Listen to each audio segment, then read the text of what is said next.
Class 9-এ অধ্যায় 8-10 অন্তর্গত বৃত্তের ক্ষেত্রফল অংশের আজকের পাঠ বৃত্তের ক্ষেত্রফল সংক্রান্ত সূত্র ও কিছু সংক্ষিপ্ত উত্তরভিত্তিক প্রশ্ন।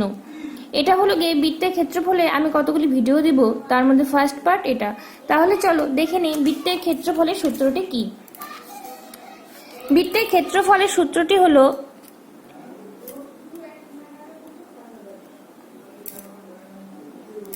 ধরো একটি বৃত্তটির যদি ব্যাসার্ধ r হয় তাহলে বৃত্তের ক্ষেত্রফল হবে পাই r² বর্গ একক। বৃত্তের ক্ষেত্রফল আর অর্ধবৃত্তের ক্ষেত্রফল হবে পাই r²/2 বর্গ একক। তাহলে চলো আমরা অঙ্কে চলে যাই। প্রথম যে অঙ্কটি বলেছে 2.1 মিটার লম্বা একটি দড়ি দিয়ে একটি গরু মাঠে খুঁটির সঙ্গে বাঁধা আছে। গরুটি সব থেকে বেশি কতটা জমির ঘাস খেতে পারবে? তাহলে এক্ষেত্রে গরুটা সব থেকে বৃত্তাকার যে অংশটা থাকবে সেই অংশের ঘাস খেতে পারবে কিভাবে? তাহলে এখানে 2.1 মিটার লম্বা দড়ির সাথে এই গরুটা বাঁধা রয়েছে। এবার গরুটা তো এর বাইরে যেতে পারবে না, কারণ এই দড়িটার যে দৈর্ঘ্য 2.1 মিটার কি ফিক্সড। তাহলে সব থেকে বেশি কি সে এই অংশের ঘাসই খেতে পারবে। তাহলে এই যে বৃত্তাকার যে পথটা, এই বৃত্তাকার ক্ষেত্রের ব্যাসার্ধটা কি হবে? ওই দড়ি যতটা লম্বা ততটা। তাহলে এই বৃত্তের ক্ষেত্রফল হবে বৃত্তের ক্ষেত্রফল বের করলে আমরা কি পাবো?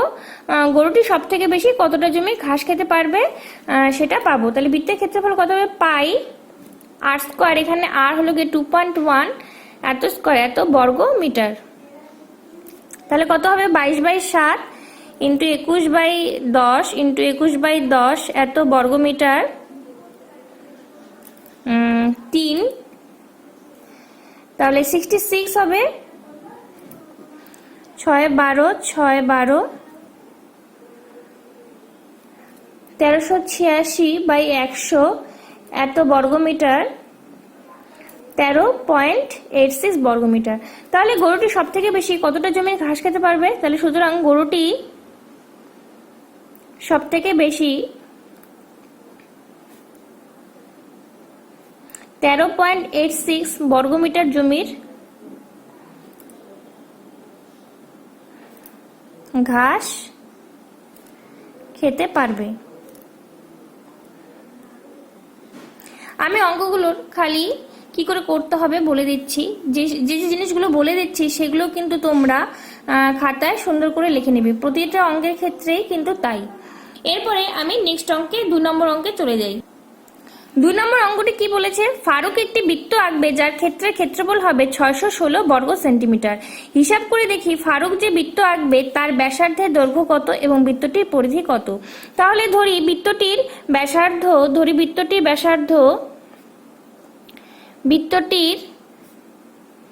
ব্যাসার্ধ 8 সেমি। তাহলে প্রশ্নানুসারে পাই r² কত হবে? 616। যেহেতু বৃত্ত আঁকবে যার ক্ষেত্রফল দেওয়া আছে 616, তাহলে বা 22/7 ইন্টু r² কত হবে? 616 বা r² কত হবে? 616 ইন্টু 7/22 11 দিয়ে কাটাকাটি চলে যাবে, 5 6 28। তাহলে 28কে লেখা যায় 4 ইন্টু 7, আর 7 তো ছিলই। তাহলে আর কি হবে? 4-এর থেকে 2 আসবে এবং দুটো 7 থেকে একটা 7 আসবে, 14। তাহলে বৃত্তটির ব্যাসার্ধ কত হবে? 14 সেন্টিমিটার। আর বৃত্তটির পরিধি হবে পরিধি equal to 2 π r equal to 2 এত সেমি ইকুয়াল টু 2 ইন্টু 22/7, আর এর ভ্যালু 14 এত সেন্টিমিটার। তাহলে 2 88 সেন্টিমিটার। আশা করি তোমরা অঙ্কটি বুঝেছো। উত্তর কিন্তু অবশ্যই আলাদা করে লিখতে হবে। এরপরে 3 নম্বর অঙ্কে চলে যাই। 3 নম্বর অঙ্কটি হলো পলাশ ও পিয়ালি দুটি বৃত্ত এঁকেছে যাদের ব্যাসার্ধের দৈর্ঘ্য অনুপাত 4:5। হিসাব করে দুজনে আঁকা বৃত্তের ক্ষেত্রফলের অনুপাত বের করতে হবে। তাহলে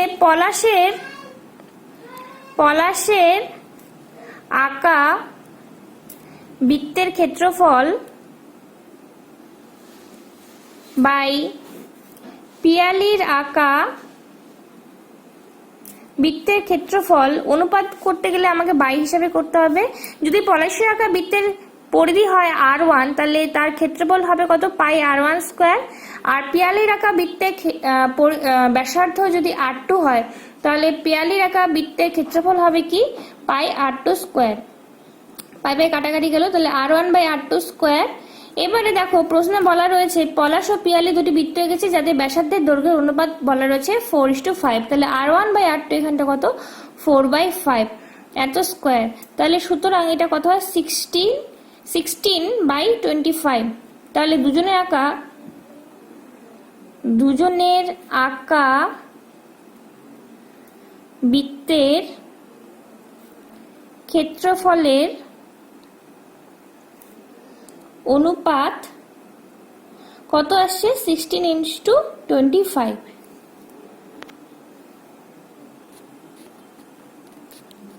এরপরে 4 নম্বর অঙ্কটা দেখো, একটি বৃত্তাকার ক্ষেত্রের ক্ষেত্রফল x বর্গ একক, পরিধি y একক এবং ব্যাসের দৈর্ঘ্য z একক হলে x/yz এর মান কত বের করতে বলেছে। তাহলে ধরি বৃত্তটির ব্যাসার্ধ = r একক। তাহলে আমাকে কি বের করতে হবে, x/yz এর মান বের করতে হবে। তাহলে x হলো কি ছিল, বৃত্তাকার ক্ষেত্রের ক্ষেত্রফল। তাহলে x এর মান কত হবে, পাই r স্কোয়ার। আর y ছিল বৃত্তের পরিধি, এই যে বৃত্তের পরিধি y, তাহলে y = কত হবে, 2πr। আর ব্যাসের দৈর্ঘ্য দেওয়া আছে z, তাহলে z = কত হবে, 2r। তাহলে হিসাব করলে আসবে কি, আর আর ক্যান্সেল আউট হয়ে যাবে, আর পাই পাই কাটাকাটি চলে গেল, তাহলে 1/4। তাহলে x/yz এর ভ্যালু কত আসবে, 1/4। এরপরে 5 নম্বর অঙ্কে যাচ্ছি। একটি বৃত্তাকার ক্ষেত্রের পরিধি ও ক্ষেত্রফলের সাংখ্যমান সমান, ওই বৃত্তের পরিলিখিত বর্গক্ষেত্রের কর্ণের দৈর্ঘ্য কত। তাহলে বৃত্তাকার ক্ষেত্রের পরিধি ও ক্ষেত্রফলের সাংখ্যমান সমান বলেছে এবং ওই বৃত্তের পরিলিখিত বর্গক্ষেত্রের কর্ণের দৈর্ঘ্য। এবার পরিলিখিত বর্গক্ষেত্র অর্থাৎ কি, বৃত্তটির বাইরে যে বর্গক্ষেত্রটা অঙ্কন করব সেটাই কি বৃত্তের পরিলিখিত বর্গক্ষেত্র। এই ক্ষেত্রে ABCD এই বৃত্তটির পরিলিখিত বর্গক্ষেত্র। তাহলে দেখো এই বৃত্তের যে পরিলিখিত বর্গক্ষেত্র রয়েছে, এই বর্গক্ষেত্রের বাহুর দৈর্ঘ্য = কি হবে, বৃত্তটির ব্যাসের দৈর্ঘ্য। তাহলে এখানটা আমাকে ফার্স্টে বৃত্তটির ব্যাসের দৈর্ঘ্য বের করতে হবে। প্রশ্নে কি বলা রয়েছে, বৃত্তাকারের পরিধি ও ক্ষেত্রফলের সাংখ্যমান সমান। তাহলে প্রশ্নানুসারে 2πr = কি হবে, পাই r স্কোয়ার। যদি বৃত্তটির ব্যাসার্ধ আমি এখানে কি ধরে নিয়েছি, r ধরে নিয়েছি, এগুলো কিন্তু লিখতে হবে। তাহলে আর আর ক্যান্সেল আউট হয়ে গেল, পাই পাই ক্যান্সেল আউট হয়ে গেল, r = কত থাকলো, 2। তাহলে সুতরাং বৃত্তটির ব্যাস = কত হবে, 2r এত একক = কি হয়ে যাবে, 4 একক। তাহলে এই বৃত্তটির ব্যাসই হবে কি, বর্গক্ষেত্রের বাহুর দৈর্ঘ্য। তাহলে সুতরাং বর্গক্ষেত্রের বাহুর দৈর্ঘ্য = কি হবে, বৃত্তটির ব্যাস = 4 একক। তাহলে সুতরাং বর্গক্ষেত্রের কর্ণের দৈর্ঘ্য হবে √2 × বাহু, √2 × 4 এত একক, 4√2 একক। 6 নম্বর অঙ্কটি বলেছে একটি বলয়াকৃতি লোহার পাতের অন্তর্ব্যাস 20 সেন্টিমিটার এবং বহির্ব্যাস 22 সেন্টিমিটার। বলয়টিতে লোহার পাত আছে কত বর্গ সেন্টিমিটার। এবার বলয়াকৃতি লোহার পাত, এই পাতের অন্তর্ব্যাস বলেছে 20 সেন্টিমিটার। তাহলে অন্তর্ব্যাস যদি 20 সেন্টিমিটার হয়, তাহলে অন্তর্ব্যাসার্ধ কত হবে, 20/2 সেন্টিমিটার = 10 সেন্টিমিটার। আর বহির্ব্যাস বলেছে 22 সেন্টিমিটার, তাহলে বহির্ব্যাসার্ধ কত হবে, 22/2 সেন্টিমিটার = কত হবে, 11 সেন্টিমিটার। এবার বলয়টিতে লোহার পাত কত বর্গ সেন্টিমিটার আছে, তাহলে এটা বের করতে কি হবে, বহির যে বৃত্তটা হয়েছে সেই বহির্বৃত্তের ক্ষেত্রফল মাইনাস কি হবে, অন্তর যে বৃত্তটা রয়েছে সেই বৃত্তের ক্ষেত্রফলের থেকে সেই বৃত্তের ক্ষেত্রফল হবে, মানে বহির্বৃত্তের ক্ষেত্রফল মাইনাস অন্তর্বৃত্তের ক্ষেত্রফল হবে বলয়টিতে কতটা লোহার পাত রয়েছে সেটা। তাহলে সুতরাং বলয়টিতে লোহার পাত আছে, বহির্বৃত্তের ক্ষেত্রফল পাই 11 স্কোয়ার আর অন্তর্বৃত্তের ক্ষেত্রফল কত, পাই টেন স্কোয়ার। এগুলোর বিয়োগফলই হয়ে যাবে কি, বলরিতে লোহার পাত কতটা আছে তার পরিমাপ, এত বর্গ সেন্টিমিটার। তাহলে পাই কমন গেলে 11 স্কোয়ার মাইনাস 10 স্কোয়ার, এটাকে যদি আমি a square minus B square সূত্রে ফেলি, তাহলে পাই ইন্টু 11 প্লাস 10 ইন্টু 11 মাইনাস 10 এত বর্গ সেন্টিমিটার। তাহলে 21 পাই। এটার থেকে কি আসে, ইকাল টু 21 ইন্টু পায়ের মান যদি বসাই 22/7 এত বর্গ সেন্টিমিটার, 3 কত আছে 66 বর্গ সেন্টিমিটার। তাহলে বলটিতে লোহার পাত আছে কত, 66 বর্গ সেন্টিমিটার। এরপরে নেক্সট অঙ্কে যাচ্ছি। 3 সেন্টিমিটার, 4 সেন্টিমিটার ও 5 সেন্টিমিটার বাহু বিশিষ্ট ত্রিভুজের পরিবৃত্তের ক্ষেত্রফল বের করতে বলেছে।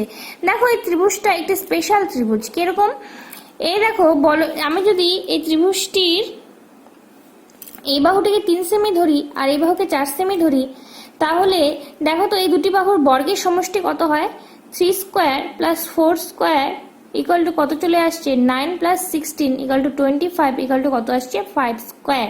তার মানে এই ত্রিভুজটির এই দুটি বাহুর বর্গের সমষ্টি এই তৃতীয় বাহুর বর্গের সাথে কি হয়ে যাচ্ছে, সমান হয়ে যাচ্ছে।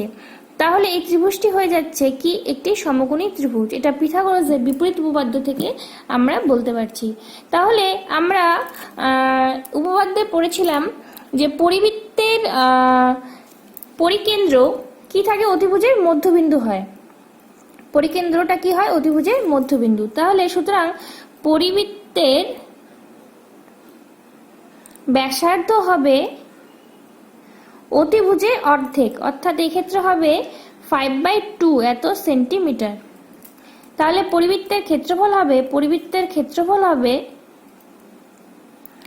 পাই ইন্টু 5/2 স্কোয়ার এত বর্গ সেমি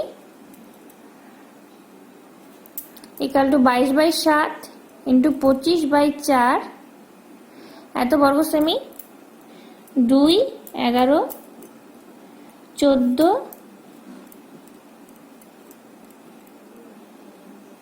275/14 এত বর্গ সেমি। এটা ক্যালকুলেশন করলে যা আসবে সেটি হবে কি অ্যান্সার।